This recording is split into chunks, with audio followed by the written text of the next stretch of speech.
নিজে অসুস্থ থাকলে যতটা না কষ্ট লাগে তার চাইতে বেশি কষ্ট লাগে যখন বাচ্চা আর হাজবেন্ড অসুস্থ হয়। হ্যালো এভরিওয়ান, আসসালামু আলাইকুম। This is Marmi. চলে আসছি জুনাইশাস মামা পেজ থেকে নতুন আরেকটি ভিডিও নিয়ে। কিছুদিন থেকে জুনাইশার বাবা অনেক বেশি সিক, তার অনেক জ্বর ছিল 103-4 এইরকম।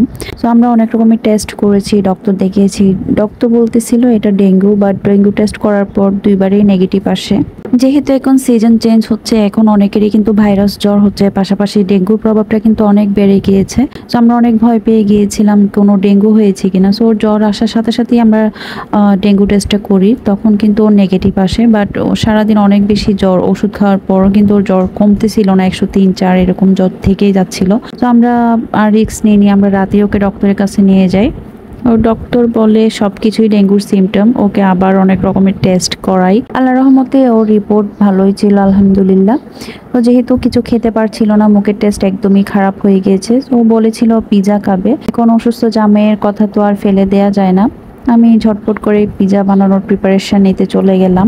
আমি এখানে কিন্তু আগে থেকেই পিজার যে ডোটা সেটা মেক করে নিয়েছি। এখানে আমি 2 টেবিল চামচের মতো ইস্ট দিয়ে একটু রেস্টে রেখে, এরপর এখানে ময়দা দিয়ে ডোটাকে আমি রেস্টে রেখে দিয়েছিলাম প্রায় 4-5 ঘন্টার জন্য।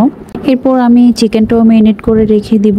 এখানে আমি সব রকমের মশলাপাতি দিয়ে নিয়েছি, হলুদ, মরিচ, লবণ, তারপর ছিল সয়া সস, ভিনেগার, সব কিছু দিয়ে এটাকে আমি ম্যারিনেট করে রেখে দিয়েছিলাম। যেহেতু আমি পিজাটা বিকালের দিকে মেক করব, আর এই কাজগুলো সকালের দিকে করে রাখলে কিন্তু সন্ধ্যার দিকে আর ঝামেলা হয় না, কাজটা অনেকটা ইজি হয়ে যায়। যেহেতু বাসায় চিজ ছিল না, তো আজকে পিজাটা মেক করব আমি হোয়াইট সস দিয়ে। হোয়াইট সস দিয়ে কিন্তু খেতে দারুণ হয়। তো আমি এখানে একটি প্যানের মধ্যে তেল দিয়ে নিয়েছিলাম 2 টেবিল চামচ, আর এখানে 2 টেবিল চামচের মতো দিয়ে দিয়েছিলাম ময়দার তেলটা একটু ভালো মতো মিক্স করে হালকা একটু ব্রাউন কালার করে ভেজে নেব। এরপর এখানে দিব চিনি আর দিব পানি। চাইলে আপনারা এখানে লিকুইড মিল্কটাও ইউজ করতে পারেন। যেহেতু বাসায় লিকুইড মিল্ক ছিল না, আমি এটা পানি দিয়ে মেক করেছি। এরপর সবকিছু আমি একটু নেড়েচেড়ে ভালো মতো মিক্স করে নিব। আর এটাকে আমি খুব বেশি ঘন করব না, যেহেতু এটা ঠান্ডা হওয়ার পর আরো একটু ঘন হয়ে যাবে। এখানে আমি একটু ফ্লেভারের জন্য দিয়েছিলাম কালো গোলমরিচের গুঁড়া। এখন হোয়াইট সসটাকে আমি একটু ঠান্ডা হওয়ার জন্য রেখে দিব। অন্য একটি প্যানে তেল দিয়ে নিয়েছি, আর যে চিকেনগুলো আমি ম্যারিনেট করে রেখেছিলাম সেই চিকেনগুলোকে একটু সেদ্ধ হওয়া পর্যন্ত একটু ফ্রাই করে নিব। চিকেন যে প্যানটাতে আমি ফ্রাই করেছি সেখানে আমি এই ক্যাপসিকামটাকে অল্প একটু করে ফ্রাই করে নিব, জাস্ট ফ্লেভারের জন্য। অনেকেই কিন্তু আবার ক্যাপসিকাম কাঁচা পছন্দ করে না। আমি যে প্যানটাতে পিজাটা মেক করব সেই প্যানটাকে আমি 10-15 মিনিটের মতো একটু হিট করে নিব। আর যে ডোটা রেস্টে রেখেছিলাম এটা ফুলে কিন্তু একদম দ্বিগুণ হয়ে গিয়েছে। আর এখানে আমি হোয়াইট সসটা মেক করে নিয়েছিলাম। হোয়াইট সসে আমি দিয়েছি অল্প একটু করে টমেটো সস, প্লাস একটু ঝাল ঝাল হওয়ার জন্য বেশি করে চিলি ফ্লেক্স।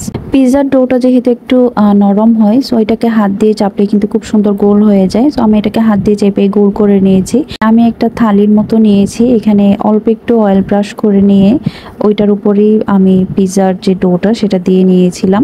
এরপর পিজা ডোটাকে আমি একটু কাঁটা চামচ দিয়ে হালকা করে ছিদ্র করে নিয়েছি। এরপর বেশি করে white sauce plus chicken, capsicum and পেঁয়াজ দিয়ে নিয়েছি। আর যে ফ্রাই প্যানটা আমি হিট করে নিয়েছিলাম ওই ফ্রাই প্যানের উপরে আমি এটাকে বসিয়ে দিয়েছিলাম। এভাবে করে কিন্তু চুলাতেও 20 থেকে 25 মিনিটের মধ্যে পিৎজা মেক করা যায়। আমি একটু নিচেও দেখিয়ে দিচ্ছি কতটা পারফেক্টলি হয়েছে। এটা বলতে পারেন কাইন্ড অফ গরিবের পিৎজা, যেহেতু চিজ নাই, ওভেন বেক না। সো আমার পিৎজা রেসিপি আপনাদের কেমন লেগেছে আমাকে অবশ্যই কমেন্ট করে জানাবেন। আর যারা আমার ইউটিউব চ্যানেলটি এখনও সাবস্ক্রাইব করেন অবশ্যই সাবস্ক্রাইব করে দিবেন। আল্লাহ হাফিজ।